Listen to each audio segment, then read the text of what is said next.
നമ്മൾ പ്രാർത്ഥനകൾ ദൈവതിരുസന്നിധിയിൽ ഇപ്പം നിങ്ങൾക്ക് സഹനത്തിൻ്റെ സമയമാണെന്ന് വിചാരിച്ചോ.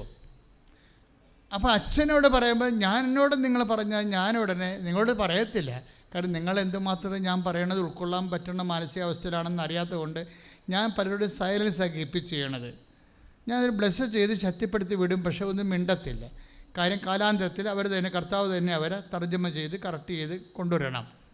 കാര്യം ഞാൻ എന്തെങ്കിലും പറഞ്ഞ് ഫുൾ സ്റ്റോപ്പ് ഇട്ട് കഴിഞ്ഞാൽ പിന്നെ നിങ്ങൾ അതാ വഴിക്കായിരിക്കും പിന്നെ നിങ്ങൾ ചിന്തിക്കുകയും ഭാരപ്പെടുകയും ചെയ്യുന്നത്. അതുകൊണ്ട് ഞാൻ ഈശോയ്ക്ക് ചില സമയത്ത് ചിലരെ ഏൽപ്പിച്ചു കൊടുക്കും. കാലാന്തരത്തിൽ അവർ കറക്റ്റ് ചെയ്ത് വരും. ഇപ്പോൾ എന്താ ഈ കുഞ്ഞിന് എന്താ പ്രശ്നം? റെസ്പിറേറ്ററി പ്രോബ്ലമാണ്.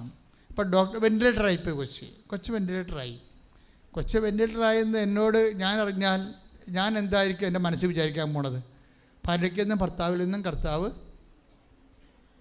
പ്രാർത്ഥന സ്വീകരിക്കാൻ തുടങ്ങിയെന്ന്. കാര്യം നമ്മൾ ഈ മക്കൾക്ക് വേണ്ടിയുള്ള പ്രാർത്ഥന എന്ന് പറഞ്ഞു കഴിഞ്ഞാൽ ഇടിമിന്നൽ പ്രാർത്ഥനയായിരിക്കും മുഴുവനും, അല്ലേ? അതിൻ്റെ അകത്ത് വെള്ളം ചേർക്കാത്ത പാല് പോലുള്ള പ്രാർത്ഥനയാണ്. നാട്ടുകാർക്ക് വേണ്ടി പ്രാർത്ഥിക്കുമ്പോഴല്ലേ നിങ്ങൾ പ്രാർത്ഥനയെ വെള്ളം ചേർക്കണത്. ഉറങ്ങിയൊക്കെ പ്രാർത്ഥിക്കും, അല്ലേ? പക്ഷെ മക്കൾക്ക് വേണ്ടിയാണ് പ്രാർത്ഥിക്കണമെങ്കിൽ ഇതുണ്ടല്ല, തനി തങ്കമായിരിക്കും അത്. അപ്പം അവിടേക്ക് ഒന്ന് കറയില്ലാത്ത പ്രയർ സ്വീകരിച്ചുകൊണ്ടിരിക്കുകയാണ്. അപ്പം നിങ്ങളുടെയൊക്കെ ഈ സഹന സാഹചര്യങ്ങളിൽ എപ്പോഴും ഓർക്കുക, നിങ്ങൾ അപ്പോൾ പ്രാർത്ഥിക്കേണ്ടത് അതിജീവന പ്രാർത്ഥനയാണ്, നിലനിൽപ്പിന് വേണ്ടിയുള്ള പ്രാർത്ഥനയാണ്. അത് സത്യസന്ധമായ കറക്റ്റ് പ്രാർത്ഥനയായിരിക്കും. അപ്പോൾ മാത്രമേ കറക്റ്റ് അതിജീവന കാലത്ത് മാത്രമേ കറക്റ്റ് പ്രാർത്ഥന വരത്തുള്ളൂ. ബാക്കി നിങ്ങൾ ഒരു 80 കൊല്ലമൊക്കെ ഈ ഭൂമി ജീവിക്കുമായിരിക്കും. പക്ഷേ പകുതി മുക്കാലും വെള്ളത്തേക്കാൾ കൂടുതൽ പാലിനേക്കാൾ കൂടുതൽ വെള്ളമായിരിക്കും പ്രാർത്ഥനയുടെ മുഴുവനും. അങ്ങനെയൊക്കെ വരാം. പക്ഷേ കറക്റ്റ് പ്രാർത്ഥന വരണത് അതിജീവന കാലത്താണ്. അപ്പോൾ അതിജീവന കാലത്ത് ഒരു സ്വർഗസ്ഥനായ പിതാവാണ് ചെല്ലണമെന്നുണ്ടെങ്കിൽ ഓർക്കുക, അത് 916 ആയിരിക്കും മിക്കവാറും പ്രാർത്ഥനയിൽ.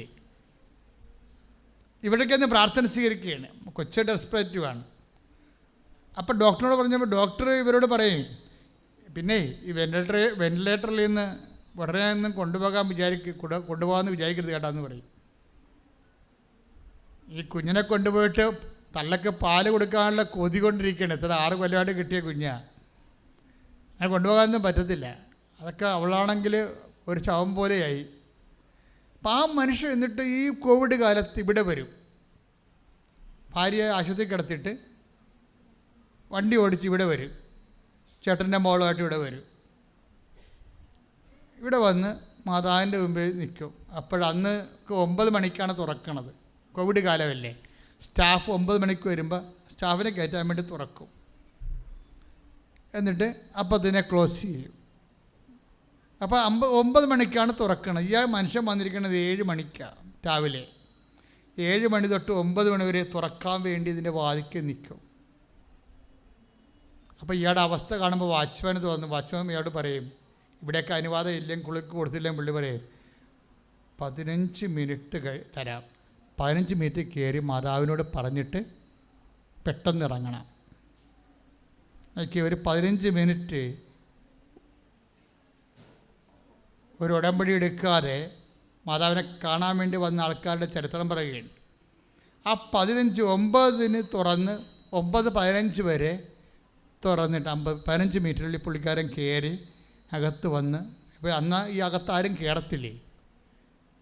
അത് കാരണം അകത്ത് വന്ന് മാതാവിനെ കണ്ട് എൻ്റെ കുഞ്ഞിൻ്റെ വൈഫിൻ്റെയും കാര്യം പറഞ്ഞിട്ട് നേരെ തിരിച്ചു പോകും. തിരിച്ചു പോയി അവർ ചേർത്തലയെത്തിയപ്പോൾ തന്നെ ഫോൺ വന്ന്, എന്താണ് ഡോക്ടർ പറഞ്ഞ് കുഞ്ഞിനെ റെസ്പിറേറ്ററി സിംറ്റംസ് മാറിയിട്ടുണ്ട്, കുഞ്ഞിനെ വെന്റിലേറ്ററിൽ നിന്ന് റിലീസ് ചെയ്യാമെന്ന് പറഞ്ഞു. അപ്പോൾ ഇയാൾ ഇവിടെ ഇരുന്ന് വിറക്കാൻ തുടങ്ങുന്നതിൻ്റെ അകത്ത് കാര്യത്തിൽ അയാൾക്കറിയത്തില്ല ഇത്രയും സ്പീഡാണ് കാര്യമെന്ന് അറിയത്തില്ലല്ലോ. അയാൾ ഡോക്ടർ പറഞ്ഞ് കേട്ടിട്ടല്ലേ പോന്നിരിക്കണത്. ഇപ്പോഴെങ്കിലും ഈ മാസത്തിലെങ്കിലും കുഞ്ഞിനെ പുറത്തെടുക്കാൻ പറ്റുകയില്ല. പക്ഷെ പെട്ടെന്ന് ഇവിടെ നിന്ന് തിരിഞ്ഞ് ചേർത്തല വരെ ചെന്നതേ ഉള്ളൂ. അപ്പോൾ തന്നെ ഫോൺ വന്നില്ലേ. അപ്പോൾ ഇയാൾ ദൈവസാന്നിധ്യം അനുഭവിച്ചിട്ടേ അയാൾ പറയണേ ഞാൻ കാറിലിരുന്ന് വിറക്കിയിരുന്നു പറഞ്ഞു. എന്നിട്ട് പിന്നെ പുള്ളി ഈസിയായിട്ടൊരു കാര്യം പറയും. അതാണ് ഞാൻ നിങ്ങളുടെ മുമ്പിൽ കൊണ്ടുവരാൻ ഉദ്ദേശിക്കുന്നത്. ഇത്രയും വലിയ ദൈവാനുഭവം കിട്ടിയൊരു മനുഷ്യൻ പിന്നീട് അടുത്ത ശ്വാസത്തിൽ ഈസിയായിട്ടൊരു കാര്യം പറയും. എന്താണ്? പിന്നീട് ഞങ്ങളുടെ മകന് കുഞ്ഞുമാലാഖിയായി ഈശോൻ്റെ അടുത്തേക്ക് പോയെന്ന് പറയും. ഞാൻ വാ പൊളിച്ചു. ഇത്രയും നോക്കെ. പിന്നീട് ഒരു 3 മാസം കഴിഞ്ഞപ്പോൾ ഞങ്ങളുടെ മകൻ ഒരു കുഞ്ഞു മാലാഖിയായി ഈശോൻ്റെ അടുത്തേക്ക് പോയി. അത് പറയുമ്പോൾ അവന് അസുഖമായിരുന്നുവെന്ന് പറയുമ്പോൾ ഉണ്ടാകുന്ന വികാര ജ്വലനമൊന്നും അതിനില്ല. അത് സ്വാഭാവികമായി സംഭവിക്കേണ്ട ഒരു കാര്യമായിട്ട് ഈ മനുഷ്യനെ അവതരിപ്പിക്കുന്നതിൻ്റെ കാരണം എന്താണ്? മഹാസങ്കടങ്ങളിലെ ഈ മനുഷ്യന് കിട്ടിയ ആന്തരിക അഭിഷേകമാണ്. കൈയിടിച്ച് കർത്താവേ ഹല്ലേലൂയ. ഹല്ലേലൂയ ഹല്ലേലൂയ യേശുവേ നന്ദി യേശുവേ ആരാധന. ഹല്ലേലൂയ. നന്മകളിൽ ചൊരിയും വന്ദയെ ഓർക്കുമ്പോൾ നന്ദിയല്ലാതൊന്നുമില്ലപ്പാ എന്റെ നാവാൽ ചൊല്ലിടുവാനാ. സ്തോത്രമല്ലാതൊന്നുമില്ലപ്പാ എന്റെ നാവാൽ ചൊല്ലിടുവാനാ. നിത്യസ്നേഹമോർക്കുമ്പോൾ വൻ കൃപകളോർക്കുമ്പോൾ എങ്ങനെ സ്തുതിക്കാതിരുന്നിടും. ആ കരുതലോർക്കുമ്പോൾ വൻ ത്യാഗമോർക്കുമ്പോൾ എങ്ങനെ വാഴ്ത്താതിരുന്നിടും. യേശുവേ പരിശുദ്ധ പരമദിവ്യകാരുണ്യത്തിന് ആരാധനയും സ്തുതിയും പുകഴ്ചയും ഉണ്ടായിരിക്കട്ടെ. അപ്പോൾ നമ്മൾ അനിത താമരാക്ഷനെ എന്താ പറഞ്ഞു നിർത്തിയത്? അനിത താമരാക്ഷ ഇതേ ഒരു മെൻ്റൽ സ്റ്റേറ്റാണ്. എന്താണ്? അവൾ കുടുംബത്തോടെ ആത്മഹത്യ ചെയ്യുന്നതിന് തീരുമാനിച്ച് സെക്കൻഡുകൾക്കുള്ളിൽ അവൾക്ക് അമ്മ ഒരു ലിങ്ക് കൊടുത്തതാണ് അല്ലേ?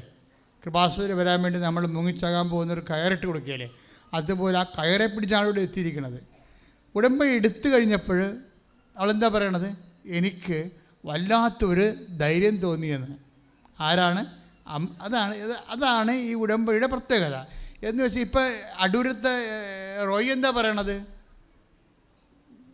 അവൻ 3 മാസം കഴിഞ്ഞപ്പോൾ ഒരു കുഞ്ഞു മാലാഖിയായി ഈശോൻ്റെ അടുത്തേക്ക് പോയി. അത് ലാഘവത്തോടെ അവൻ്റെ ജീവൻ നിലനിർത്താൻ വേണ്ടി എന്ത് കണ്ണീരിട്ട് പ്രാർത്ഥിച്ച മനുഷ്യനാണല്ലേ? ഇതിനാണ് ആന്തരിക അഭിഷേകം എന്ന് പറയുന്നത്. ആത്മധൈര്യവും ആന്തരിക അഭിഷേകവും ദൈവത്തിൻ്റെ ഉടമ്പടി പ്രകാരമുള്ള സാന്നിധ്യത്തിൻ്റെ ഉറപ്പിൻ്റെ അടയാളമാണ്. കൈയിടിച്ച് കർത്താവേ ഹല്ലേലൂയ.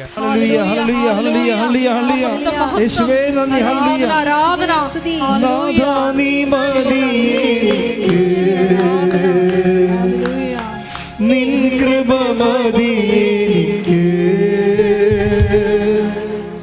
നാഥാ നീ മതി എനിക്ക്. നിൻ കൃപ മതി എനിക്ക്. ഈ മരുയാത്രയതിൽ തിരുകൃപ മതി എനിക്ക്. ഈ മരുയാത്രയതിൽ തിരുകൃപ മതി എനിക്ക്. പരിശുദ്ധ പരമദിവ്യകാരുണ്യത്തിന് ആരാധനയും സ്തുതിയും പുകഴ്ചയും ഉണ്ടായിരിക്കട്ടെ. So what is our point? എന്താണ് നമ്മളിത് കൊണ്ട് ഉദ്ദേശിക്കുന്നത്? അതായത് നീ ഒരു ദൈവ വാഗ്ദാനം പ്രാപിച്ച് മാനസിക ആശ്വാസങ്ങൾ പ്രാപിക്കുന്ന വരെയുള്ള നിൻ്റെ സമയം ഇൻ ബിറ്റ്വീനില്ലേ, അവിടെ നീ അനുഭവിക്കുന്ന ആന്തരിക സ്വസ്ഥത, ആന്തരിക അഭിഷേകം, ആത്മധൈര്യം, അതെല്ലാം ഉടമ്പടി പ്രകാരം നിൻ്റെ കൂടെ വന്നു കഴിഞ്ഞു എന്നുള്ളതിൻ്റെ ദൈവസാന്നിധ്യമായിട്ട് വിവേചിക്കണമെന്നാണ് ഈ പറയണത്. പ്രാർത്ഥിക്കുക. കർത്താവായ ദൈവമേ,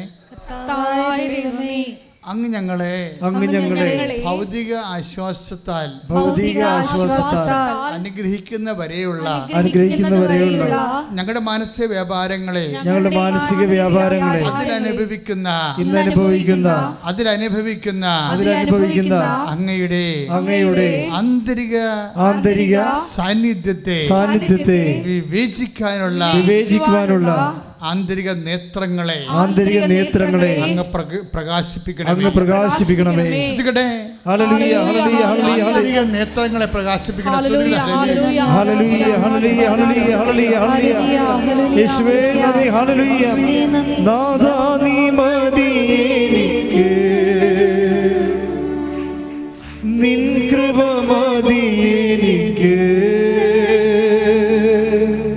നാഥാ നീ മതി എനിക്ക് നിൻ കൃപ മതി എനിക്ക് ഈ മരുയാത്രയതിൽ തിരുകൃപ മതി എനിക്ക് ഈ മരുയാത്രയതിൽ തിരുകൃപ മതി എനിക്ക് പരിശുദ്ധ പരമദിവ്യകാരുണ്യത്തിന് എന്നേരവും ആരാധനയും സ്തുതിയും പുകഴ്ചയും ഉണ്ടായിരിക്കട്ടെ. എഫേസ്യൻസ് 1:18. എഫെസ്യസ് 1:18. ഏത് തരത്തിലുള്ള പ്രത്യാശയിലേക്കാണ് ഏത് തരത്തിലുള്ള പ്രത്യാശയിലേക്കാണ് അവിടുന്ന് നിങ്ങളെ വിളിച്ചിരിക്കുന്നതെന്ന് അറിയാനും അവിടുന്ന് നിങ്ങളെ വിളിച്ചിരിക്കുന്നതെന്ന് അറിയുവാനും വിശുദ്ധർക്ക് അവകാശമായി അവിടുന്ന് വാഗ്ദാനം ചെയ്തിരിക്കുന്ന മഹത്വത്തിന്റെ സമൃദ്ധി മനസ്സിലാക്കാനും നിങ്ങളുടെ ആന്തരിക നേത്രങ്ങളെ അവിടുന്ന് പ്രകാശിപ്പിക്കട്ടെ.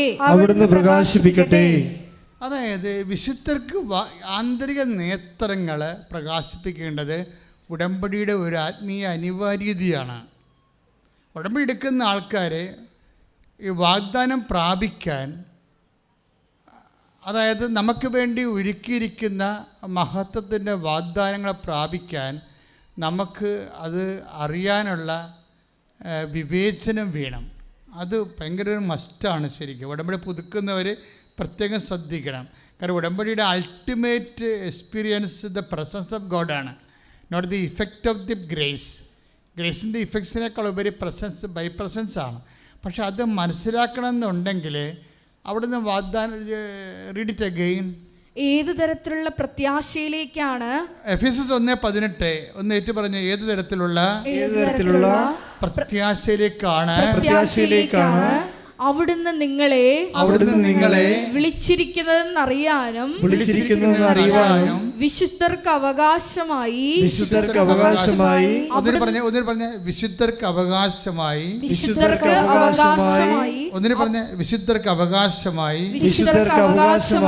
വിശുദ്ധരെന്ന് പറഞ്ഞാൽ ആരാണെന്നറിയാവോ?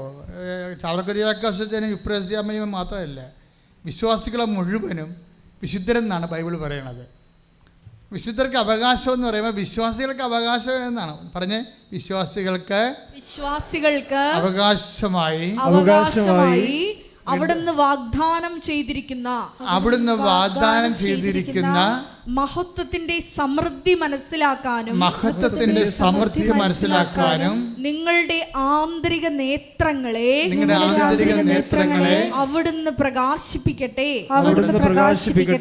അപ്പൊ വിശ്വാസികൾക്ക് വാഗ്ദാനം ചെയ്തിരിക്കുന്ന മഹത്വത്തിന്റെ സമൃദ്ധി, ദ പ്ലെനിറ്റ്യൂഡ് ഓഫ് ദി ഗ്രേസ്, മഹത്വത്തിന്റെ സമൃദ്ധിയാണ്. അത് മനസ്സിലാക്കാൻ എന്ത് ചെയ്യണം? ആന്തരിക നേത്രങ്ങളെ പ്രകാശിപ്പിക്കണം. ഇതൊരു നിങ്ങൾ കൈ നെഞ്ചത്ത് വെച്ച്, ഇടത് നെഞ്ചത്ത് വെച്ച് പ്രാർത്ഥിക്കുക. കർത്താവേ, വിശുദ്ധർക്ക് അവകാശമായി അങ്ങൊരുക്കിയിരിക്കുന്ന മഹത്വത്തെ മനസ്സിലാക്കാൻ എൻ്റെ ആന്തരിക നേത്രങ്ങളെ പ്രകാശിപ്പിക്കണം. അപ്പം ഇത് നിരന്തരമായ പ്രാർത്ഥനയിലൂടെയും ദൈവ സംസർഗത്തിലൂടെയും ഒക്കെയാണ് ഈ ആന്തരിക നേത്രങ്ങളെ പ്രകാശിക്കുന്ന കൊണ്ടാണ്. ആന്തരിക നേത്രം പ്രകാശിച്ചപ്പോൾ ഈ റോയ് എന്താ കണ്ടത്? റോയ് കണ്ടത് ഇതാണ്: ഇനി ഞങ്ങൾക്ക് തീർത്ഥാടന ഉടമ്പടി എടുക്കാതെ തന്നെ അമ്മ കുഞ്ഞിനെ തന്നില്ലേ, ഓൺലൈൻ ഉടമ്പടി. അപ്പോൾ ഞങ്ങൾക്കതൊരു ഉറപ്പാണ്. അപ്പോൾ ഞങ്ങൾ തീർത്ഥാടന ഉടമ്പടി എടുക്കുമ്പോൾ അമ്മ തീർച്ചയായിട്ടും മരിക്കാത്ത കൊച്ചിനെ ഞങ്ങൾ കൈ വെച്ച് തരും. അതാണ് വിശുദ്ധർക്ക് അവകാശമായി. ഒന്ന് വായിച്ച് വിശുദ്ധർക്ക് അവകാശമായി വിശ്വാസികൾക്ക് അവകാശമായി വിശ്വാസികൾക്ക് അവകാശമായി ആ. അവിടുന്ന് വാഗ്ദാനം ചെയ്തിരിക്കുന്ന മഹത്വത്തിന്റെ സമൃദ്ധി മനസ്സിലാക്കാനും നിങ്ങളുടെ ആന്തരിക നേത്രങ്ങളെ അവിടുന്ന് പ്രകാശിപ്പിക്കട്ടെ. ഇപ്പൊ ഈ റോയി അത് പറയുന്നുണ്ട്. കാര്യം നിനക്ക് അയാൾ പറയണത് എന്താണ്? ഒരു വ്യത്യാസമില്ല, സന്തോഷത്തോടെ പറയുകയാണ്. 3 മാസം കഴിഞ്ഞപ്പോഴേ ഒരു കുഞ്ഞു മാലാഖിയായി അവൻ ഈശോൻ്റെ അടുത്ത് പോയി. അപ്പം ഞാൻ ചിന്തിച്ചു, ഓൺലൈൻ ഉടമ്പടി എടുത്തപ്പോൾ തന്നെ ദൈവം ഞങ്ങൾക്കൊരു കുഞ്ഞിനെ തന്നില്ലേ? അപ്പം അങ്ങനെ തീർത്ഥാടന ഉടമ്പടി എടുത്തു കഴിഞ്ഞാൽ തീർച്ചയായിട്ടും ഞങ്ങൾക്ക് മരിക്കാത്ത കുഞ്ഞിനെ ദൈവം തരും. അതെന്താണ്? വിശ്വാസികൾക്ക് അവകാശമായി അങ്ങ് ഒരുക്കിയിരിക്കുന്ന മഹത്വത്തിന് സമൃദ്ധി കൈയിടിച്ച് ഞങ്ങളുടെ ജീവിതത്തിൽ കർത്താവിന്റെ കരം മഹത്വം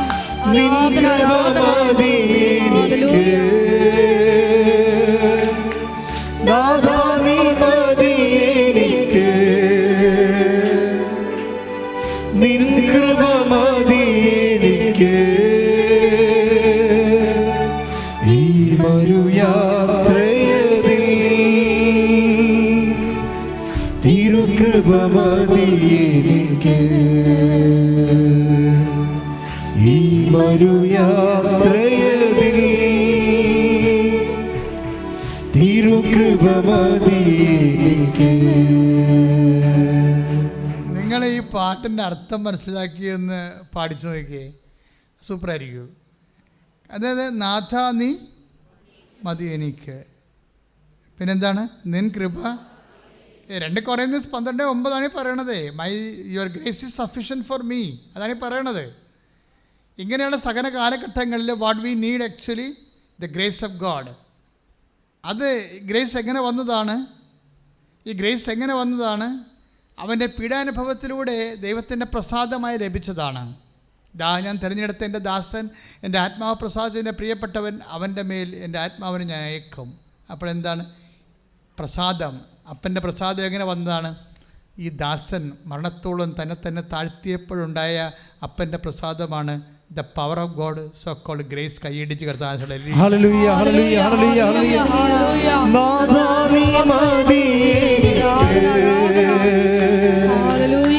നിൻ കൃപ മതി എനിക്ക്, നാഥാ നീ മതി എനിക്ക്, നിൻ കൃപ മതി എനിക്ക്. ഈ മരുയാത്രയതിൽ തിരുകൃപ മതി എനിക്ക്. ഈ മരുയാത്രയതിൽ തിരുകൃപ മതി എനിക്ക്.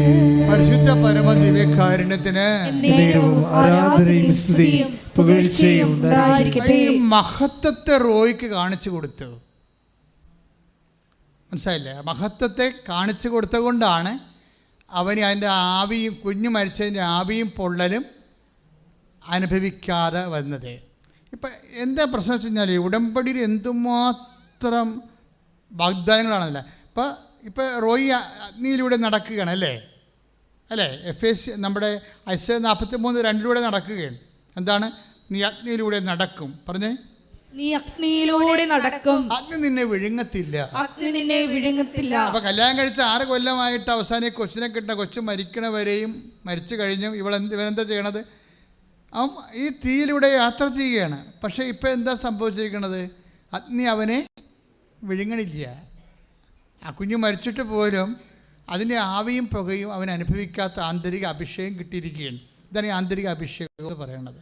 ഇതൊരു വിശ്വാസിക്ക് കിട്ടിയ വാഗ്ദാനമാണ്. ക്രിസ്തുവിലെ കളകളഞ്ഞാണെന്ന് നീ വിശ്വസിക്കണമെങ്കിൽ നിനക്ക് ഈ അഭിഷേകം നിന്റെ അവകാശമാണ്. പ്രാർത്ഥിക്കുക, കർത്താവായ ദൈവമേ, ആന്തരിക അഭിഷേകത്തെ ഞങ്ങൾക്ക് ലഭിക്കാതിരിക്കുന്ന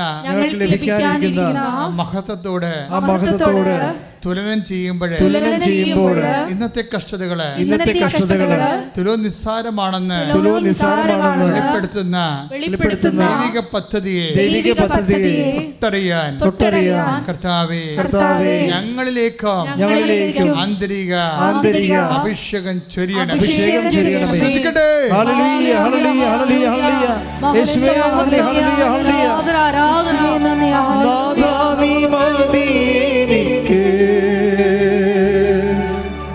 നിൻ കൃപ മതി എനിക്ക്,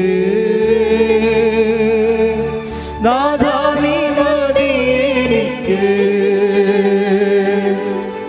നിൻ കൃപ മതി എനിക്ക്.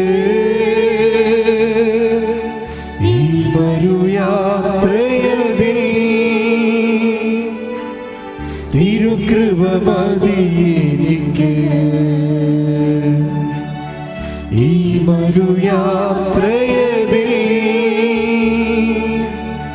തിരുകൃപ മതി എനിക്ക്. പരിശുദ്ധ പരമദിവ്യകാരുണ്യത്തിന് ആരാധനയും സ്തുതിയും പുകഴ്ചയും ഉണ്ടാകട്ടെ. പരിശുദ്ധ പരമദിവ്യകാരുണ്യത്തിന് ആരാധനയും സ്തുതിയും പുകഴ്ചയും ഉണ്ടാകട്ടെ. റോമർ 8:18 വായിച്ചുള്ളൂ. ശ്രുതികട്ടെ. ഹല്ലേലൂയ ഹല്ലേലൂയ ഹല്ലേലൂയ. യേശുവേ മഹത്വം, ആരാധന ആരാധന. റോമ 8:18 നമുക്ക് വെളിപ്പെടാനിരിക്കുന്ന മഹത്വത്തോട് തുലനം ചെയ്യുമ്പോൾ നമുക്ക് വെളിപ്പെടാനിരിക്കുന്ന മഹത്വത്തോട് തുലനം ചെയ്യുമ്പോൾ ഇന്നത്തെ കഷ്ടതകൾ നിസ്സാരമാണെന്ന് ഞാൻ കരുതുന്നു. ഇതിൻ്റെ ഒരു വിഷയം എന്ന് പറയുന്നത് ഇത് നിത്യതയെക്കുറിച്ച് പറയുന്ന വചനമാണ്. പക്ഷേ എപ്പോഴും നമ്മൾ ശ്രദ്ധിക്കേണ്ടത് മഹത്വം അതിൻ്റെ സ്വഭാവത്തിൽ തന്നെ വെളിപ്പെടാനുള്ള സാധ്യതയുണ്ട്. മഹത്വം മുൻകൂറായിട്ട് വെളിപ്പെടാനുള്ള സാധ്യതയുണ്ട്. ഇപ്പോൾ റോയ്ക്ക് സംഭവിച്ചതാണ്. അവന് കൊടുക്കാൻ പോകുന്ന മഹത്വത്തെ ദൈവം അവന് മുൻകൂർ കാണിച്ചു കൊടുത്തു. അതുകൊണ്ടാണ് അവന് സങ്കടമില്ലാതെ വന്നത്. മനസ്സിലായില്ലേ? അപ്പോൾ അത് ആണ് നമ്മൾ റോയുടെ ആന്തരിക നേത്രങ്ങളെ കർത്താവ് അത് എഫേസ്യസ് 1:18 എഫേസ്യസ് 1:18 ഈ എഫേസ്യസ് 1:18 റോമ 8:18 കണക്ട് ചെയ്യേണ്ടതാണ്. എഫേസ്യസ് 1:18 എന്താണ്? നമുക്ക് എഫേസ്യസ് 1:18 വായിച്ചോളൂ. ഏത് തരത്തിലുള്ള പ്രത്യാശയിലേക്കാണ് അവിടുന്ന് നിങ്ങളെ വിളിച്ചിരിക്കുന്നതെന്നറിയാനും വിശുദ്ധർക്ക് അവകാശമായി അവിടുന്ന് വാഗ്ദാനം ചെയ്തിരിക്കുന്ന മഹത്വത്തിന്റെ സമൃദ്ധി മനസ്സിലാക്കാനും നിങ്ങളുടെ ആന്തരിക നേത്രങ്ങളെ അവിടുന്ന് പ്രകാശിപ്പിക്കട്ടെ. അപ്പോൾ എന്താ പ്രശ്നത്തെ? വാഗ്ദാനങ്ങളിൽ ഒന്നാണ് മഹത്വം. അത് വിശുദ്ധർക്ക് വാഗ്ദാനം ചെയ്തിരിക്കുന്ന മഹത്വം എന്ന് പറഞ്ഞില്ലേ? ഇപ്പോൾ വാഗ്ദാനങ്ങൾ ഒന്ന് മഹത്വമായിട്ട് വരും. ഈ മഹത്വം പലതരത്തിലും ഈ ബ്ലെസ്സിങ്സിലൂടെ നമുക്ക് മഹത്വം ഉണ്ടാവും, ദൈവമഹത്വം വെളിവാകും. ഈ ബൈബിളിൻ്റെ ഒരു രീതി എന്ന് പറയുന്നത് അടയാളങ്ങളെല്ലാം മഹത്വമാണ് പ്രകാശിപ്പിക്കുന്നത്. നമ്മളിങ്ങനെ പറഞ്ഞില്ലേ, കുട്ടികളുണ്ടായി, അല്ലെ ജോലി കിട്ടി, അല്ലേ, അതുപോലെ തന്നെ സ്ഥലം വിറ്റു, അല്ലെ, ഇങ്ങനെയുള്ള എല്ലാ അടയാളങ്ങളെയും മരിയം പെർസ്പെക്റ്റീവിൽ ഈ അടയാളങ്ങളെ കാണിച്ചുകൊണ്ട് ദൈവത്തിനെ മഹത്വം വെളിവാക്കുന്നതിൻ്റെ മാധ്യസ്ഥം മറിയത്തിൻ്റെതാണ്. അതുകൊണ്ടാണ് കാനായിലെ കല്യാണം കഴിയുമ്പോൾ യേശു ക്രിസ്തു അത് അവസാനിക്കണത് എങ്ങനെയാണ്? ക്രിസ്തു തൻ്റെ മഹത്വത്തിൻ്റെ ആദ്യത്തെ അടയാളം കാണിച്ചത് കാനായിൽ വെച്ചാണെന്ന് പറയാൻ കാരണം അതാണ്. മഹത്വവും അടയാളവും തമ്മിൽ അടയാളമുണ്ട്, അത് ദൈവമഹത്വമാണ് ഉള്ളത്. നമുക്ക് കിട്ടുന്ന അത്ഭുതങ്ങളെല്ലാം ദൈവമഹത്വത്തിൻ്റെ അടയാളമാണ്. Read it. ശ്രുതികട. ഹല്ലേലൂയ. യോഹന്നാൻ 2:11 വായിച്ചോളൂ. യേശു തന്റെ മഹത്വം വെളിപ്പെടുത്തുന്നതിന് എന്ന് പറഞ്ഞാൽ യേശു തന്റെ മഹത്വം വെളിപ്പെടുത്തുന്നതിന് പ്രവർത്തിച്ച അടയാളങ്ങളുടെ ആരംഭമാണ് ഗലീലയിലെ കാനായിൽ ചെയ്ത അത്ഭുതം. കണ്ട, അപ്പോൾ യോഹന്നാൻ 2:11 എന്താ പറയണത്? യേശു തൻ്റെ മഹത്വം വെളിവാക്കാൻ പ്രവർത്തിച്ച അടയാളങ്ങളുടെ ആരംഭം. അടയാളങ്ങൾ ഇപ്പോഴും അവസാനിച്ചിട്ടില്ലല്ലോ, അല്ലേ? ഇപ്പോഴും അടയാളങ്ങൾ, ഇപ്പോഴുവരെ നടന്നുകൊണ്ടിരിക്കുന്ന മുഴുവൻ അടയാളങ്ങൾ തുടങ്ങിയത് എവിടെയാണ്? അമ്മയുടെ മധ്യസ്ഥത്തിലാണ്. കൈയടിച്ച് കർത്താവിനെ സ്തുതിക്കുക.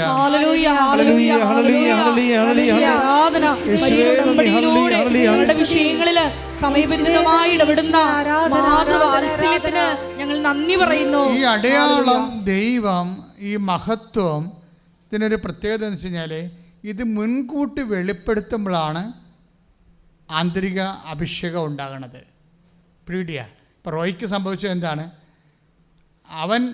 അവൻ പറഞ്ഞത് എന്താണ് ഭാര്യയോട്? നമ്മൾക്ക് ഓൺലൈൻ ഉടമ്പടി എടുത്തപ്പോൾ തന്നെ അമ്മ കുഞ്ഞിനെ തരുമെന്ന് അടയാളം കാണിച്ചില്ലേ? അവൻ കർത്താവിൻ്റെ അടുത്തേക്ക് അവനെ തിരിച്ചു പോയെങ്കിലും അത് അടയാളമാണ്. എന്താണ്? അമ്മ നമുക്കിനി കുഞ്ഞിനെ തരുമെന്നുള്ളതിൻ്റെ അടയാളമാണ്. അതുകൊണ്ട് നമ്മൾ പോയി തീർത്ഥാടന ഉടമ്പടി എടുക്കും. അപ്പോൾ അവളുടെ റെസ്റ്റ് കഴിഞ്ഞപ്പോൾ ഭാര്യയും ഭർത്താവും കൂടി വന്നിട്ട് തീർത്ഥാടന ഉടമ്പടി എടുക്കും. തീർത്ഥാടന ഉടമ്പടി എടുത്ത് കഴിയുമ്പോൾ എന്താ പറയുക? പറഞ്ഞതുപോലെ തന്നെ 2 ആഴ്ച കഴിഞ്ഞപ്പോൾ തന്നെ അവൾ പ്രഗ്നൻ്റ് ആവും. Praise the Lord.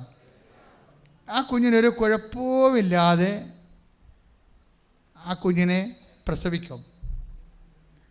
അതെന്താ സംഭവിച്ചു കഴിഞ്ഞാൽ ഇതിനുള്ള എല്ലാ അടയാളങ്ങൾ നേരത്തെ, അതിനകത്ത് വിഷയം എന്ന് വെച്ച് കഴിഞ്ഞാൽ ദൈവം അവിടെ ചെയ്തപ്പോൾ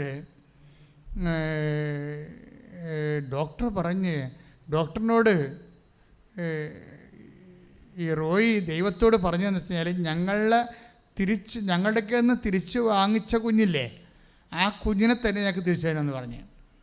ഓരോ വിശ്വാസികളാണ്, നമുക്ക് അവരൊന്നും പറയാൻ പറ്റത്തില്ല. അവർക്ക് അത്രയും സ്വാതന്ത്ര്യമുണ്ട് ദൈവത്തോട്. ഇവള് 10 മാസം അതിനെ ചുമന്ന് അതിൻ്റെ പുറകെ നടന്നതല്ലേ, ഞാനും കുറേ പ്രാർത്ഥിച്ചതിൻ്റെ കൂടെ നിന്നല്ല. അതുകൊണ്ട് ഞങ്ങൾക്ക് ആ കുഞ്ഞിനെ തന്നെ തരണമെന്ന് പറഞ്ഞു. വേറെയാണ് കുഞ്ഞിനെ അവൾ പ്രഗ്നൻ്റായി കഴിഞ്ഞപ്പോൾ പിന്നെ ഇവൻ പറഞ്ഞത് ഞങ്ങളൊക്കെ ഒന്ന് നീ വാങ്ങിച്ച കുഞ്ഞിനെ തന്നെ ഞങ്ങൾക്ക് തിരിച്ചു തരണമെന്ന് പറഞ്ഞു. എൻ്റെ ദൈവമേ, അവനൊരു വിശ്വാസം കൊണ്ട് അങ്ങനെ പറഞ്ഞതാണ്. പക്ഷേ ഈ കുഞ്ഞ് ജനിച്ചു കഴിഞ്ഞിട്ട് അതിൻ്റെ ബ്ലഡ് ഗ്രൂപ്പ്, അവൻ്റെ വെയിറ്റ്, അവൻ്റെ മുടിയുടെ ചുരുളൻ നിറം, അതുപോലെ തന്നെ അവൻ്റെ അലർജികൾ നിലവാരം എല്ലാം ആദ്യത്തെ കുഞ്ഞിനെ തന്നെയാണ്. നമ്മൾക്ക് മനസ്സിലാക്കേണ്ടത്, നിന്നെ ദൈവത്തിന് ഏത് വിധേനയും സഹായിക്കാൻ പറ്റും. ക്ലിയർ അല്ലേ? ഏത് വിധേനയും. ഇപ്പോൾ അനിതയുടെ സാക്ഷ്യത്തിലേക്ക് നമ്മൾ തിരിച്ചു വരികയാണ്. അനിതയ്ക്ക് സംഭവിക്കണത് എന്താ? അനിതയ്ക്ക് സംഭവിക്കണത് ഈ ഉടമ്പടി എടുത്ത് ഒരാഴ്ച കഴിഞ്ഞപ്പോൾ അനിതയുടെ പഴയ ക്ലാസ്സിൽ പഠിച്ച ഒരു ഫ്രണ്ട്, ആ സ്റ്റോറി ഭയങ്കര രസമാണ്. അനിതയുടെ ലൈഫിലേക്ക് അറിയാം എന്താ സംഭവിച്ചതെന്ന്. ഇനി ഉടമ്പടി ഇനിയിപ്പോൾ അവൾക്ക് വന്ന മാറ്റം എന്താണ്? അവൾ ഉടമ്പടി എടുത്ത് ദൈവത്തിൻ്റെ മകളായി, ആ കുടുംബത്തോടും ദൈവത്തിൻ്റെ മകളായി. അത് രസമുണ്ടെന്ന് വെച്ച് കഴിഞ്ഞാൽ ആദ്യത്തെ 3 ദിവസമൊക്കെ ഈ ബ്രെയിനൊക്കെ ഡാമേജായി ഓർമ്മയില്ലാതൊക്കെ കിടക്കുന്ന ഭർത്താവില്ലേ, അയാൾ ആദ്യമൊക്കെ അയാളുടെ ഒരു അവസ്ഥയിൽ പിടിച്ചു നിൽക്കാൻ വേണ്ടി അയാളും ഭാര്യയും കുഞ്ഞുങ്ങളും കാണിക്കുന്ന അവരുടെ വിശ്വാസത്തിനല്ലല്ലോ അത്. അപ്പോൾ ആ ഭാര്യയും കുഞ്ഞുങ്ങളും കാണിക്കുന്ന ഓരോ രീതിയിൽ കണ്ടിട്ട് അയാൾക്ക് ചിരിയും വരുന്നുണ്ട്, സങ്കടവും വരുന്നുണ്ട്. അയാളെ കിടന്നുണ്ട്. ചേട്ടൻ പറഞ്ഞ ഇവർ പ്രത്യക്ഷിക്കുന്ന പ്രാർത്ഥനയൊക്കെ അമ്മയും മക്കളും കൂടിയിരുന്നാണ് പ്രാർത്ഥിക്കണത്. മറ്റയാൾ കട്ടിലെ തളർന്ന് അവസാനമായി കിടക്കുകയാണ്. അപ്പോൾ ഈ മനുഷ്യന് ഈ കുടുംബം കരകയറാൻ വേണ്ടി തൻ്റെ ഭാര്യയും മക്കളും കൂടി ഇരുന്നുകൊണ്ട് ഓരോ കാര്യങ്ങൾ ചെയ്യണ കാണുമ്പോൾ അയാൾ നോക്കി ചിരിക്കും. കളിയാക്കി ചിരിക്കണമല്ല, നിസ്സഹായതയിലുള്ള ചിരിയാണ്. നിങ്ങളത് അനുഭവത്തിലൂടെ പോയാൽ നമുക്കത് മനസ്സിലാകത്തുള്ളൂ. പക്ഷെ 3 ദിവസം കഴിഞ്ഞപ്പോൾ അയാളും പ്രത്യക്ഷിക്കുന്ന പ്രാർത്ഥന ഈ കട്ടിലേക്ക് കിടന്നുകൊണ്ട് ചെല്ലാൻ തുടങ്ങി. 3 ദിവസം അങ്ങനെ ഒരു അഭിഷേകം പൊട്ടിക്ക് കിട്ടി. പ്രത്യക്ഷിക്കുന്ന പ്രാർത്ഥന ചെല്ലാനുള്ള ഓർമ്മയില്ലാതെ മലവൊക്കെ പോണ ഒരാളാണ്. നിങ്ങൾ ഓർക്കണം, ആ മനുഷ്യൻ അവിടെ കിടന്ന് ആ കുരിശിൽ കിടന്ന് ആ മനുഷ്യൻ ചെല്ലുകയാണ് പ്രാർത്ഥന. എല്ലാ ഓർമ്മയും ആരോഗ്യവും ഉള്ളവൻ ഉടമ്പടി എടുത്തിട്ട് പ്രത്യക്ഷിക്കുന്ന പ്രാർത്ഥന മറന്നു പോയാൽ അവനെ ദൈവം എന്തെന്ന് വിളിക്കേണ്ടി വരും. ഇത് കേൾക്കണം നിങ്ങൾ. ഈ മനുഷ്യന് ഓർമ്മയില്ലായിരുന്നിട്ട് അദ്ദേഹം ഇവിടെ കണ്ടിട്ടില്ല, എന്താണെന്ന് പോലും അറിയത്തില്ല. ദൈവത്തിന് തൊടാനുള്ള അവസാനത്തെ ഒരു പിടിവള്ളി പോലെ എൻ്റെ മക്കളും ഭാര്യയും കൂടി ഇരുന്ന് ചെല്ലണം ഈ പ്രാർത്ഥന. ആ മനുഷ്യൻ കിടന്നുകൊണ്ട് ചെല്ലുകയാണ്. ചൊല്ലി ഒരാഴ്ച കൂടി 3 ദിവസം കൂടി കഴിഞ്ഞപ്പോൾ ഈ അനിത തൻ്റെ കൂടെ 10ാം ക്ലാസ്, ഇവിടെ 10ാം ക്ലാസ് വരെ പഠിച്ചതാണ്. പിന്നെ പൈസ ഇല്ലാതെ കൊണ്ട് പഠിച്ചില്ല. പക്ഷെ അവൾ ബ്രില്യൻ്റ് ആണെന്നുള്ളത് അവളുടെ വർത്തമാനം കേൾക്കുമ്പോൾ അറിയാം. അപ്പോൾ ഒരു കൂട്ടുകാരനെ കണ്ട്, അയാൾക്ക് കോപ്പറേറ്റീവ് ബാങ്കിൽ എവിടെ ജോലിയുള്ളതാണ്, ബാങ്കിൽ ജോലിക്കാരനാണ്. അപ്പോൾ അനിതയെ കണ്ട പഴയ കൂട്ടുകാരത്തെ കണ്ട പറഞ്ഞ്, എടി അനിതേ, ഞാനിപ്പോൾ എനിക്ക് ഒരു പോളിസി തരാം കേട്ടാ, നീ ഒരു ഡിപ്പോസിറ്റ് തരാമെന്ന് പറയും. ആരോടാ പറയണത്? പാത്രം മേടിക്കാൻ കാശില്ലാത്ത, തിന്നണ പാത്രം മേടിക്കാൻ പറ്റാത്ത ഒരാളിനോട് പറയണേ അയാൾക്ക് ഒരു ഡിപ്പോസിറ്റ് കൊടുക്കാൻ. അപ്പോൾ ഉടനെ അനിത പറയും, അനിത തൻ്റെ ഇടവൊന്നും ആരോടും പറയാത്ത ഒരാളാണ്, അതാണ് മനസ്സിലാവും. അപ്പോൾ പറഞ്ഞ്, എടാ എനിക്കിപ്പോൾ അതിനുള്ള പരുവൊന്നുമില്ല എന്ന് പറയും. അതൊന്നും പറഞ്ഞ കാര്യം, നിൻ്റെ ഫോൺ നമ്പർ കിടത്തരാൻ പറഞ്ഞു. പരുവം ഉണ്ടായില്ല എന്ന് വീട്ടിൽ വരുമ്പോൾ നോക്കാമെന്ന് പറയും. ഇവന് ഈ അധികാരമുണ്ടല്ലോ, അവർക്ക് പരസ്പരം പഠിച്ചവർക്ക് അങ്ങോട്ടും ഇങ്ങോട്ടും ഭയങ്കര അധികാരമായിരിക്കുമല്ലോ. എത്ര ഉയർന്നു പോയാലും താഴ്ന്നു പോയാലും ഒരു ബന്ധമുണ്ടാകും. അപ്പം അത് അവനുടനെ അടുത്ത ആഴ്ച തിരക്കി വരും പോളിസി മേടിക്കാൻ വേണ്ടി. ഇവിടുന്ന് ഡിപ്പോസിറ്റ് മേടിക്കാൻ വേണ്ടി തിരക്കി വരും. എന്നിട്ട് വിളിക്കും, അടുത്ത് വന്ന് എവിടെയോ ഒന്ന് വിളിച്ചിരിക്കും, നിൻ്റെ വീട് എവിടെയാണ്, ഞാൻ ഇവിടെ വരെ എത്തിയണമെന്ന് പറയും. അങ്ങനെ അവൻ ഇവളുടെ വീട്ടിൽ വരും. വീട്ടിൽ വരുമ്പോഴാണ് ഈ കോലം കണ്ടിട്ട് അവൻ യഥാർത്ഥത്തിൽ കരഞ്ഞു പോകും. അത്രക്കും കാര്യം അവനതൊന്നും പ്രതീക്ഷിച്ചില്ലല്ല. പിന്നെ ഇപ്പം ഈ അവസ്ഥ കണ്ടില്ലേ, പിന്നെ ഇപ്പം എന്താ ചെയ്യാൻ പറ്റണമെന്ന് നോക്കിയിട്ട് അവനുടനെ ഒരു ക്ലീനിങ് ജോലി ഇവർക്ക് വാങ്ങിച്ചു കൊടുക്കും. ഇത് 2 മണിക്കൂർ ഓരോ വീടുകളിൽ പോയി ക്ലീൻ ചെയ്യണം. അതാണ് ഇപ്പോൾ തൽക്കാലം ചെയ്യാൻ പറ്റത്തുള്ളൂ. പക്ഷേ അവൾ പറയുന്നൊരു വാക്കുണ്ട്, അവിടെ എല്ലാം അവനെ കൊണ്ടുവന്ന മാതാവാണ്. അതാണ് വിഷയം. എൻ്റെ ക്ലാസ്മേറ്റ് വന്നതല്ല പറയണത്, ക്ലാസ്മേറ്റിലൂടെ വന്നതാരാണ്? മാതാവാണ്. കാര്യം എന്താണ്? അവരെനിക്ക് കാണിച്ചു തന്ന വീടെല്ലാം ഈശോൻ്റെ വീടാണ് നിന്ന്. എന്ന് വെച്ചാൽ അവിടെ ഈശോനെ അക്ഷരാർത്ഥത്തിൽ ഈശോനെ ജീവിക്കുന്ന വീടാണ്. അവിടെ ഒരു മാമിനെക്കുറിച്ച് പറയും. ഇപ്പം മാമൻ ഇവളേക്കാൾ പ്രായം കുറഞ്ഞതാണെങ്കിലും ഇവളോട് ഭയങ്കര ഇഷ്ടമാണ്. അപ്പോൾ അവളുടെ വിശേഷമൊക്കെ തിരക്കും. ഇവളൊന്നും പറയത്തില്ല, ഇങ്ങനെ വിട്ട് പറയണ ആളല്ല. പക്ഷേ മകൾ വന്ന് വീട്ടിൽ, നീ എൻ്റെ മകളെന്ത് ചെയ്യുമെന്ന് പറയുമ്പോൾ പറയും, മകളെ ഫീസ് അടക്കാൻ പറ്റാതെ വന്ന് വീട്ടിൽ നിൽപ്പുണ്ടെന്ന് പറയും. അപ്പോൾ മാം പിന്നെ കുഞ്ഞിനെക്കുറിച്ച് ചോദിക്കും. അവൾക്ക് 1,70,000 രൂപ വേണം. 1,70,000 രൂപ വേണം അവളുടെ ഫീസ് അടക്കണമെങ്കിൽ. അതുടനെ പറഞ്ഞാൽ അവളോട് ഇങ്ങനെ പറ, അവളുടെ ബാങ്ക് ഡീറ്റെയിൽസ് തരാൻ പറഞ്ഞു. അപ്പോൾ ഈ ബാങ്ക് ഡീറ്റെയിൽസിലേക്ക് മാം ഈ 70,70,000 രൂപ പെട്ടെന്ന് കൊടുക്കും. അപ്പോൾ ഒരു വിഷയം പോകണത്, ഇവരൊക്കെ നേരത്തെ ജീവിച്ചിരുന്ന ആൾക്കാരാണല്ലേ. മാതാവ് ലിങ്ക് ചെയ്യണ കണ്ട നിങ്ങൾ മനസ്സിലാക്കണം. അങ്ങനെയാണ് നിങ്ങളിവിടെ മാമിൻ്റെ വായിട്ട് നോക്കിയിരിക്കരുത്, മാതാവ് നോക്കിക്കൊണ്ടിരിക്കണം. അതായത് ഇവരെല്ലാം നേരത്തെ ഉണ്ടായിരുന്ന ആൾക്കാരാണ്. അമ്മ ഇതെങ്ങനെയാണ് ലിങ്ക് ചെയ്യണമെന്ന് നോക്കി ഒരു ഉടമ്പടിയുടെ സഞ്ചാരം നിങ്ങൾ ശ്രദ്ധിക്കണം. അത് കഴിഞ്ഞപ്പോൾ പിറ്റേ ആഴ്ച ഇവർ കൂട്ടുകാരെല്ലാം വിളിച്ചുകൊണ്ട് ഇവൻ തിരിച്ചു വരും. അവിടെ പഴയ ക്ലാസ്മേറ്റ് അല്ലേ, ഇങ്ങനെ പ്രളയം കയറി വീടെല്ലാം നഷ്ടപ്പെട്ട് ഭർത്താവ് വണ്ടി ഇടിച്ച് ജീവിക്കാൻ നിവൃത്തിയില്ലാത്ത ഒരവസ്ഥ കിടക്കുന്നത്. അവിടെ കൂട്ടുകാരെല്ലാം വിളിച്ചുകൊണ്ട് വരും. പണ്ട് 10ാം ക്ലാസ് പഠിച്ച പിള്ളേരെല്ലാം വിളിച്ചുകൊണ്ട് വരും. അവരൊക്കെ ഇപ്പോൾ ഉദ്യോഗസ്ഥന്മാരാണ് പലരും. ഒത്തിരി പേര് നല്ല വരുമാനമുള്ളവരാണ്.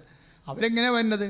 അവരിവളുടെ വീട് 3 മുറിയും വാരവും സിറ്റൗട്ടും എല്ലാം ഉള്ളൊരു മുറിയുടെ സ്കെച്ച് എൻജിനീയറിനെ കൊണ്ട് വരപ്പിച്ചുകൊണ്ട് വരികയാണ്.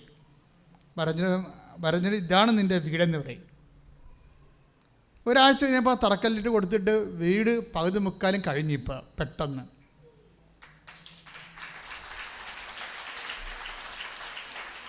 അപ്പോൾ ഈ ആൾക്കാർ, അതായത് ഉടമ്പടിയുടെ സഞ്ചാരം ഇങ്ങനെ പോണതെങ്ങനെ, ഇത് എന്താ സംഭവം എന്ന് വെച്ച് കഴിഞ്ഞാൽ, ഇത് ജനകോടികൾ അഭിഷേകം ചെയ്തുകൊണ്ട് മുന്നോട്ട് പോകും. വ്യക്തികളെല്ലാം നവീകരിക്കും. കാര്യം എന്താണ്? ഇത് സഞ്ചാരി മാതാവാണ്. മാതാവ് കൂടെ വന്നിട്ട് നിന്നെ രക്ഷിക്കാനുള്ള മാർഗം, നിൻ്റെ ആ പ്രാദേശികമായിട്ടുള്ള അവസ്ഥകളിൽ തന്നെ നിന്നെ രക്ഷിക്കാനുള്ള മാർഗം കണ്ടുപിടിച്ച് നിന്നെ ഹെൽപ്പ് ചെയ്ത് ആ കുഞ്ഞുങ്ങളെല്ലാം പഠിക്കാൻ തുടങ്ങി.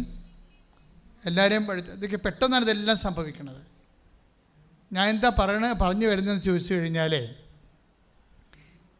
എനിക്ക് തോന്നുന്നത് കുറച്ചുകൂടി നിങ്ങൾ കമ്മിറ്റ് ആകാൻ വേണ്ടിയാണ് ഞാനിത് വിശദീകരിക്കുന്നത്. നിങ്ങളുടെ പലരും ഉണ്ട ഒരു വിഷയം, നിങ്ങൾക്ക് ദൈവത്തെ ഇവരൊക്കെ ഈ അനിതയൊക്കെ ഫസ്റ്റ് ടൈമാണെന്ന് തോന്നുന്നത്, ആദ്യമാണ് ഈ ഈശോനെയൊക്കെ പരിചയപ്പെടുന്നത്. പക്ഷെ പരിചയപ്പെട്ടതിൻ്റെ അവസ്ഥ കണ്ടില്ലേ?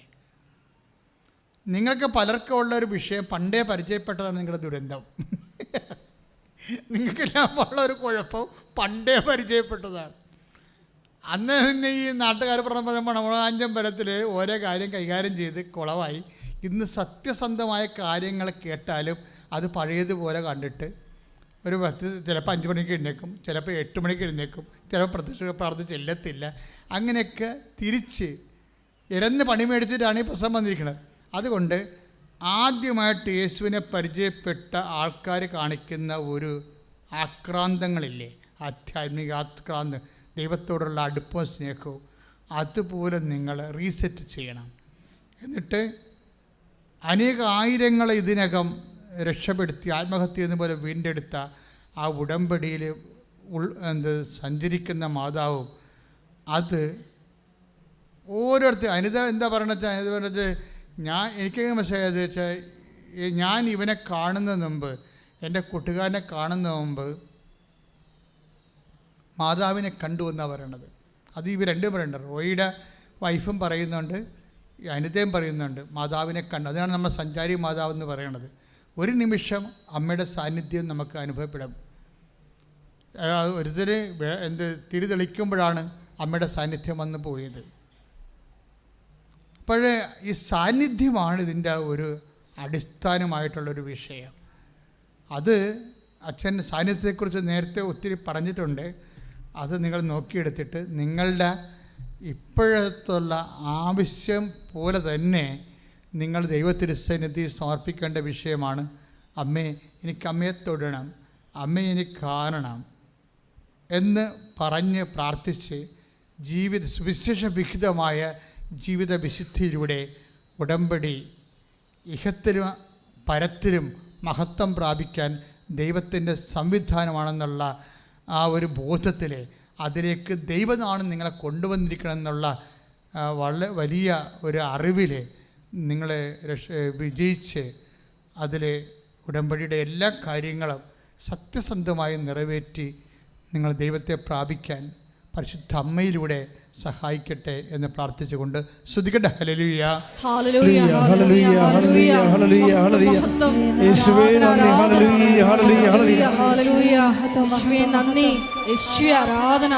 ഹല്ലേലൂയ, മഹത്വം, മഹത്വം. എല്ലാവരും എഴുന്നേൽക്കുക, ആരാധന. എല്ലാവരും എഴുന്നേൽക്കുക. രോഗസൗഖ്യ പ്രാർത്ഥനയുടെ സമയമാണ്. സ്തുതിക്കട്ടെ. ഹല്ലേലൂയ, ഹല്ലേലൂയ, ഹല്ലേലൂയ, മഹത്വം, മഹത്വം. യേശുവേ നന്ദി, യേശുവേ സ്തുതി. ഹല്ലേലൂയ, ഹല്ലേലൂയ, ഹല്ലേലൂയ, ഹല്ലേലൂയ, ഹല്ലേലൂയ, ഹല്ലേലൂയ, ഹല്ലേലൂയ. ഞങ്ങളുടെ രോഗാവസ്ഥകളെ നീ ഏറ്റെടുക്കണമേ എന്ന് പ്രാർത്ഥിക്കുന്നു. ഹല്ലേലൂയ, ഹല്ലേലൂയ, ഹല്ലേലൂയ, ഹല്ലേലൂയ, ഹല്ലേലൂയ. യേശുവേ ആരാധന, ആരാധന. ഇതുവരെ കൃപാസനത്തിൽ വന്ന് ഉടമ്പടി എടുത്ത് പോയിട്ടുള്ള എല്ലാ മക്കളെയും ദിവികാരുടെ സന്നിധിയിൽ സമർപ്പിച്ച് പ്രാർത്ഥിക്കുന്നു. അമ്മയുടെ പ്രത്യക്ഷീകരണത്തിന്റെ സാക്ഷികളായി ആ മക്കളെ ഉയർത്തണമേ എന്ന് പ്രാർത്ഥിക്കുന്നു. Hallelujah, praise the Lord. Praise the Lord. എൻ്റെ മക്കളെ അച്ഛൻ കൈ ഉയർത്തിക്കൊണ്ട് ഈശോയുടെ നാമത്തിൽ അവിടെ നിന്ന് നൽകിയ പൗരോഹിത്യത്തിൻ്റെ ഒരു ആധ്യാത്മികമായ ശുശ്രൂഷയുടെ ഭാഗമായി കർത്താവിൻ്റെ അരുളപ്പാട് അനുസരിച്ചാണ് ധ്യാനകേന്ദ്രങ്ങളിലെ രോഗസൗഖ്യ പ്രാർത്ഥന നടക്കുന്നത്. സ്ത്രീകന്മാരെ ഈശോ ഏൽപ്പിച്ചതാണ്. നിങ്ങൾ ഏത് ഭവനത്തിൽ ചെന്നാൽ ആ ഭവനത്തെ ആശീർവദിക്കണം, അവിടെയുള്ള രോഗികളെ സുഖപ്പെടുത്തണം. ആദിമസഭയിലും അതുതന്നെയാണ് സഭ അനുവർത്തിച്ചത്. നിങ്ങളുടെ രോഗിയാകുമ്പോൾ സഭാപുരോഹിതനെ വിളിച്ചുകൊണ്ട് വരിക, അവർ വന്നവനെ സൈത്ത് പൂശി പ്രാർത്ഥിക്കട്ടെ എന്ന്. ഇപ്പം സൈത്ത് പുഷണത് ആദ്യകാലം മുതലുള്ള ദൈവികമായ നടപടിയാണ്. ഇപ്പം കഴിഞ്ഞ ദിവസങ്ങളൊരു സാക്ഷ്യം ഉണ്ടായില്ലേ, അച്ഛൻ്റെ അടുത്ത് വന്നപ്പോൾ എൻ്റെ സൈത്ത് എൻ്റെ കയ്യെ തേച്ച് തന്ന് ഞാനത് കൊണ്ടുപോയി എൻ്റെ വയറിൽ പെരട്ടി. അപ്പോൾ സിസ്റ്റും അതുപോലെ ഫൈബ്രോയിഡുകളും അപ്രത്യക്ഷമായെന്നും പറഞ്ഞൊരു സാക്ഷ്യമുണ്ട്. വലിയ സാക്ഷ്യമാണ്. ഭരണീയം, തിരുവനന്തപുരം ഭരണീയത്തുള്ള ഒരു മോളുടെ സാക്ഷ്യമാണ്. അപ്പം അത് തന്നെയാണ് ഇന്നും അടയാളങ്ങൾ ഇന്നും നടന്നുകൊണ്ടിരിക്കുക. ഇതിലൊന്നും ആൾദൈവമോ സിദ്ധം കളിയോ ഒന്നുമില്ല. സുവിശേഷത്തിൽ കർത്താവ് നൽകിയ വാഗ്ദാനങ്ങൾ കർത്താവിൻ്റെ നാമം വിളിച്ചപേക്ഷിക്കാനാണ് ഞങ്ങളെ ധ്യാനകേന്ദ്രങ്ങളിൽ നിങ്ങളെ ഒരുക്കുന്നത്. അതിനെ കർത്താവിൻ്റെ നാമം വിളിച്ചപേക്ഷിക്കണമെങ്കിൽ അത്തരത്തിലും ഹൃദയത്തിലും വിശുദ്ധി സൂക്ഷിക്കണം. അതിനായി ഞങ്ങൾ നിങ്ങൾക്ക് വചനങ്ങൾ നൽകുന്നത്. വചനാധിഷ്ഠിതമായി നിങ്ങൾ വിശുദ്ധീകരിച്ച് കർത്താവിൻ്റെ നാമം വിളിച്ചപേക്ഷിക്കുമ്പോൾ യേശു ക്രിസ്തു 2 കൊരിന്ത്യർ 1:20 പറയുന്നു, സകല വാഗ്ദാനങ്ങളുമാണ്, രോഗശാന്തി മാത്രമല്ല, സകല വാഗ്ദാനങ്ങളുമാണ് ക്രിസ്തുവിലെ. അതുകൊണ്ടാണ് ക്രിസ്തുവിനെ പ്രാപിക്കാൻ നമ്മൾ ഏറ്റവും കൂടുതൽ സഫിസ്റ്റിക്കേറ്റഡ് ആയിട്ടുള്ള വെപ്പണാണ് ഉപയോഗിക്കുന്നത്. അത് മരിയൻ വെപ്പണാണ്. അതാണ് മരിയൻ ഉടമ്പടി എന്ന് പറയുന്നത്. അതുകൊണ്ടാണ് ഇത്രയും അടയാളങ്ങൾ നടക്കാൻ കാരണം. അതാണ് ലോകത്ത് എല്ലാ ദിവസവും സാക്ഷ്യം പറയണ ഒരേ ഒരു ധ്യാനകേന്ദ്രമാണ്. അതൊക്കെ മനസ്സിലായി. അതെന്താ കാര്യം? മരിയനായതുകൊണ്ടാണ്. മരിയൻ്റെ അങ്ങനൊരു ഗുണമുണ്ട്. ശരിക്കും മരിയൻ എന്താണെന്ന് നമുക്ക് ഇന്നും അച്ഛന് പിടിയിട്ടില്ല, എനിക്ക് പിടിയിട്ടില്ല. ഞാൻ സെമിനാരി ചേരുമ്പോൾ ഞങ്ങളുടെ സെമിനാരി പാർലറിൽ ഒരു ഭൂഗോളവും പിടിച്ച് നിൽക്കുന്ന മാതാവിൻ്റെ വലിയൊരു ഛായാഗ്രഹ ചിത്രമുണ്ടായി. അവിടെ എഴുതി വെച്ചിട്ടുണ്ട് റെജീന മിഷനോരും എന്ന് വെച്ചിട്ടുണ്ടെങ്കിൽ ദ ക്വീൻ ഓഫ് മിഷൻസ്. ആത്മാക്കൾ യേശുവിനെ അറിയാത്തവരുടെ അറിയിക്കാൻ വേണ്ടിയുള്ള മിഷൻ്റെ രാജ്ഞിയാണ് അമ്മയെന്ന്. ഇപ്പം ആ രൂപം അവിടെ നിന്നെടുത്ത് മാറ്റിയിട്ടുണ്ട്. അതിന് പകരം മനുഷ്യൻ്റെ രൂപം വെച്ചിട്ടുണ്ട്. എനിക്ക് ഭയങ്കര സർക്കാസ്റ്റിക്കായിട്ട് തോന്നി. എന്താ സംഭവിച്ചതെന്ന്. സെമിനാരിയുടെ ഒരു കാലഘട്ടം കഴിഞ്ഞപ്പോൾ ആ മിഷൻ പോയിട്ട് അതിന് പകരം പണ്ട് മരിച്ചുപോയ ഒരു ശുശ്രൂഷകൻ്റെയോ വേറെ ആരുടെയോ എനിക്കൊണ്ട് അവിടെ ഒന്നും ഇല്ലെന്നാണ് എനിക്ക് തോന്നുന്നത് ആ സ്ഥലത്ത്. എനിവേ ഭയങ്കര സങ്കടം തോന്നി അത് കണ്ടപ്പോഴേ. കാര്യം ഞാനത് കണ്ടാണ് വളർന്നു വന്നത്. ഇപ്പോൾ നോക്കി മാതാവിൻ്റെ ഇപ്പോൾ നിൽക്കും റെജീന മിഷൻ ഒരു എന്താണ് മിഷൻ്റെ മാതാവേ ഞങ്ങൾക്ക് വേണ്ടി അപേക്ഷിക്കണേ. അന്ന് ഞാൻ കുഞ്ഞുനാളിൽ പ്രാർത്ഥിച്ചാണ്. 1976-77 കാലഘട്ടം. ഇന്നവിടെ രൂപമില്ല. ഒരു രൂപമാണ് പടമാണെന്നൊരു കാര്യമില്ല. ഞാൻ എന്താ ഇത്രയും വർഷം കഴിഞ്ഞിട്ട് അത് ഓർത്തിരിക്കണത്? അതിൽ നിന്ന് എനിക്ക് ചൈതന്യം കയറ്റിയിട്ടാണ്. നിങ്ങളുടെ വീടുകളിലൊക്കെ വിശുദ്ധമായ രൂപങ്ങൾ സൂക്ഷിക്കുകയും അവിടെയെല്ലാം വചനം എഴുതി വെക്കുകയും ചെയ്യുമ്പോൾ നിങ്ങളുടെ കുഞ്ഞുങ്ങളെ ഏതെങ്കിലും കാലത്ത് ആ വചനം ഒന്ന് തോണ്ടാൻ സാധ്യതയുണ്ട്. Praise the Lord. അപ്പോൾ എന്താ പ്രശ്നം വെച്ച് കഴിഞ്ഞാൽ പൗലോസിന് കിട്ടാഞ്ഞ തുറവിയാണ് ഫ്രാൻസിസ് സേവന് കിട്ടിയിരിക്കുന്നത്. എന്താ കാര്യം? ഇവർ തമ്മിലുള്ള വ്യത്യാസം എന്താണ്? ഒരാൾക്ക് മാതാവിനെ അറിയാൻ പാടില്ലായിരുന്നു, മറ്റേ മാതാവിൻ്റെ മുമ്പിൽ കണ്ണീരിട്ട് പ്രാർത്ഥിച്ചിട്ടുണ്ട്. അപ്പം മനസ്സിലായില്ലേ മറിയം ആരാണെന്ന്? എല്ലാ വാതിലും തുറന്നു നിൽക്കാൻ നിങ്ങൾ മരിയൻ ഉടമ്പടി എടുത്ത് അമ്മയുടെ മാധ്യസ്ഥത്തിന് സമർപ്പിക്കപ്പെട്ടവരാണെന്നുള്ള ബോധത്തിലെ നമ്മുടെ ജീവിതത്തിൻ്റെ മുഴുവൻ രോഗങ്ങൾ, മുഴുവൻ ജീവിത തടസ്സങ്ങൾ മാതാവിൻ്റെ മധ്യസ്ഥത്തിൽ തുറന്നു കിട്ടാൻ വേണ്ടിയായി ഇടിമുഴക്കം പോലെ ശ്രുതിക്കട്ടെ. ഹല്ലേലൂയ ഹല്ലേലൂയ ഹല്ലേലൂയ ഹല്ലേലൂയ യേശുവേ നന്ദി, ശ്രുതിക്കട്ടെ. യേശുവേ ആരാധന ആരാധന.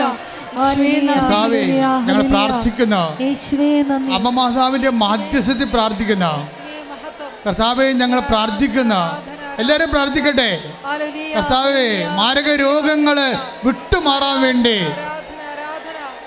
അമ്മ മാതാവിന്റെ മധ്യസ്ഥത്തിൽ പ്രാർത്ഥിക്കുന്ന തീരാവേദികള് വിട്ടുമാറാൻ വേണ്ടി അമ്മ മാതാവിന്റെ മധ്യസ്ഥത്തിൽ പ്രാർത്ഥിക്കുന്ന ജോലിയില്ലാത്തവരെ, സാമ്പത്തിക ബാധ്യതയുള്ളവരെ, ജീവിതം മടുത്തവരെ, തീർന്നവരെ, എല്ലാ വാതിലും അടഞ്ഞു പോയവരെ തുറക്കപ്പെടാൻ വേണ്ടി ഉടമ്പടി എടുത്ത മുഴുവനും ആവശ്യങ്ങളുടെ മേലും ദൈവത്തിൻ്റെ കൃപ ചൊരിയാൻ വേണ്ടി എല്ലാ അടഞ്ഞുപോയ വാതിലുകളും, എല്ലാ തരത്തിലുള്ള തടസ്സങ്ങൾ, ജോലിക്കുള്ള തടസ്സങ്ങൾ, വിസയ്ക്കുള്ള തടസ്സങ്ങൾ, പഠനത്തിനുള്ള തടസ്സങ്ങൾ, സാമ്പത്തിക വരുമാന തടസ്സങ്ങൾ, ആധ്യാത്മിക മുന്നേറ്റ തടസ്സങ്ങൾ, രോഗത്തിൻ്റെ എല്ലാവിധ ആവശ്യകതകളും യേശു ക്രിസ്തുവിൻ്റെ ഉന്നതമായ നാമത്തിലെ മാതാവിൻ്റെ മാധ്യസ്ഥത്തിലെ സൗഖ്യം പ്രാപിക്കട്ടെ, തടസ്സങ്ങൾ മാറട്ടെ. യേശുവേ സ്വസ്ഥം. ഹല്ലേലൂയ ഹല്ലേലൂയ ഹല്ലേലൂയ ഹല്ലേലൂയ. യേശുവേ നന്ദി, യേശുവേ സ്തുതി. ഹല്ലേലൂയ ഹല്ലേലൂയ. യേശുവേ ഉടമ്പടി നിബന്ധനകൾ പാലിക്കുന്നതിലൂടെ പ്രാർത്ഥിക്കുന്നു. സദയം തൊടേണേ സുഖമായി എൻ്റെ ഉള്ളം, അരികിൽ വരേണേ സദയം തൊടേണേ സുഖമായിടും എൻ്റെ ഉള്ളം. മക്കളെ, ചരിത്ര യാഥാർത്ഥ്യങ്ങളുടെ മുമ്പിലാണ് നമ്മൾ നിൽക്കുന്നത്. നിങ്ങളൊന്ന് പ്രാർത്ഥിച്ച്, കർത്താവേ, കർത്താവേ, പരിശുദ്ധ അമ്മയെ, പരിശുദ്ധ അമ്മയെ ആശ്രയിച്ചുകൊണ്ട് അമ്മയുടെ മാധ്യസ്ഥത്തിലെ ഞങ്ങൾ അങ്ങയോട് പ്രാർത്ഥിക്കുന്നു. അപ്രതിരോധ്യമായ അങ്ങ് പോലും നിഷേധിക്കാതിരുന്ന നിഷേധിക്കാമായിരുന്നിട്ടും അമ്മയുടെ വാക്ക് മാനിച്ച അമ്മയുടെ മാധ്യസ്ഥത്തിലെ ഞങ്ങൾ ചെയ്ത ഉടമ്പടി പ്രകാരം വെച്ചിരിക്കുന്ന മുഴുവൻ വിഷയങ്ങളുടെ മേലും അടയാളങ്ങൾ ലഭിക്കട്ടെ. ദൈവനാമത്തിന് മഹത്വം ഉണ്ടാകട്ടെ. ശ്രദ്ധിക്കട്ടെ. ഹല്ലേലൂയ ഹല്ലേലൂയ ഹല്ലേലൂയ. യേശുവേ നന്ദി. ഹല്ലേലൂയ ഹല്ലേലൂയ ഹല്ലേലൂയ ഹല്ലേലൂയ ഹല്ലേലൂയ ഹല്ലേലൂയ. യേശുവേ സ്തുതി. ഹല്ലേലൂയ. യേശുവേ ആരാധന. അരികിൽ വരേണേ സദയം തൊടേണേ സുഖമായിടും എൻ്റെ ഉള്ളം. അരികിൽ വരണമേ, അരികിൽ വരേണേ സദയം തൊടേണേ സുഖമായിടും എൻ്റെ ഉള്ളം. എൻ്റെ മക്കളെ, വീണ്ടും വിവാഹം ഒത്തുവരാത്തവര്, മക്കളില്ലാത്തവർ, ജോലിയില്ലാത്തവർ, കുടുംബത്തിൽ സമാധാനമില്ലാത്തവർ, ഭാഗോടമ്പടി നടക്കാത്തവർ, പല പല മരുന്ന് കഴിച്ചിട്ടും ഓപ്പറേഷൻ കഴിഞ്ഞിട്ട് പോലും രോഗം വിട്ടുമാറാത്തവർ, എല്ലാ തരത്തിലും ഒന്ന് ഈടറവായി പോയി ഒരു അനക്കവുമില്ലാതെ, ഒരു ഫയലിന് ഒരു അനക്കമില്ലാതിരിക്കുന്നവരെ ഇനി എന്ത് ചെയ്യണം, എങ്ങനെ ജീവിക്കും, ആരോട് പറയും, ഒന്നും അറിയാൻ പാടില്ലാതെ മാനസികമായും മരയിപ്പ് വന്നു പോയവരുടെ മേലെല്ലാം മാതാവിന്റെ മധ്യസ്ഥ ദൈവിക കൃപയുണ്ടാകാൻ വേണ്ടി ശ്രദ്ധിക്കട്ടെ. ഹല്ലേലൂയ ഹല്ലേലൂയ. യേശുവേ നന്ദി. ഹല്ലേലൂയ ഹല്ലേലൂയ ഹല്ലേലൂയ. ശ്രദ്ധിക്കട്ടെ. ഹല്ലേലൂയ ഹല്ലേലൂയ ഹല്ലേലൂയ. പൗരോഹിത്യത്തെ മഹത്വപ്പെടുത്തണമേ. മാരക രോഗങ്ങൾ, തീരാവേദകൾ, ജീവിത ദുരിതങ്ങൾ യേശുവിന്റെ നാമത്തിൽ മാറിപ്പോകട്ടെ. ഹല്ലേലൂയ ഹല്ലേലൂയ ഹല്ലേലൂയ. യേശുവേ ആരാധന ആരാധന. സദയം തൊടേണേ സുഖമായിടും എൻ്റെ ഉള്ളം. അരികിൽ വരേണേ സദയം തൊടേണേ സുഖമായിടും എൻ്റെ ഉള്ളം. അന്വേഷണം മൗനമായി പ്രാർത്ഥിക്കുക. കണ്ണുകളടച്ച് മൗനമായി പ്രാർത്ഥിക്കുക. അച്ഛൻ എന്തെങ്കിലും കാര്യം ഒന്നും വിട്ടു പോയിട്ടില്ല. ജനറലായിട്ടാണ് എല്ലാ വിഷയവും ഈശോയ്ക്ക് ഏൽപ്പിച്ചിട്ടുണ്ട്. എങ്കിലും നിങ്ങൾക്ക് എന്തെങ്കിലും പറയാനുണ്ടെങ്കിൽ ഈ അനുഗ്രഹത്തിൻ്റെ സമയത്ത് പറയാം. ഓൺലൈനിൽ ഇരിക്കുന്നവർ പ്രത്യേകിച്ച് ഇപ്പോഴാണ് നിങ്ങളിത് തുറക്കുന്നതെങ്കിലും നിങ്ങൾ തുറന്ന് ഈ ആരാധനയിൽ അമ്മയോട് ചേർന്ന് നിങ്ങളുടെ സങ്കടങ്ങൾ സമർപ്പിച്ച് സാക്ഷികളാക്കണമെന്ന് പ്രാർത്ഥിക്കുക.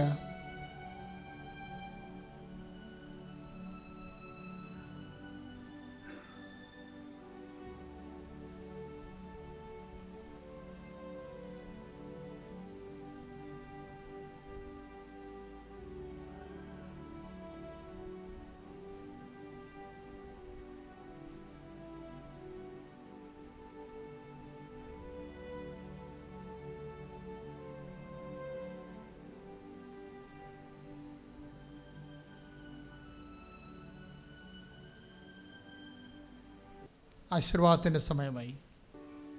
ശിരസ് നമിച്ച് നമുക്ക് ദിവ്യകാരുണ്യനാഥൻ്റെ ആശീർവാദം സ്വീകരിക്കാം.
പരിശുദ്ധ പരമമാ ദിവ്യകാരുണ്യമേ,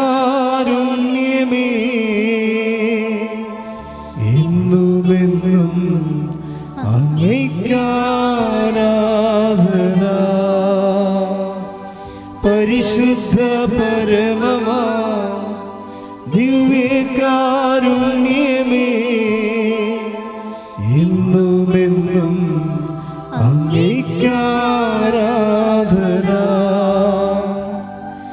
പരിശുദ്ധ പരമമാ ദിവ്യകാരുണ്യമേ,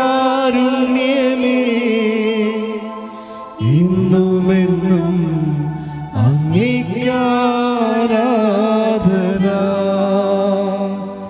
ആവേ ആവേ ആവേ മരിയ,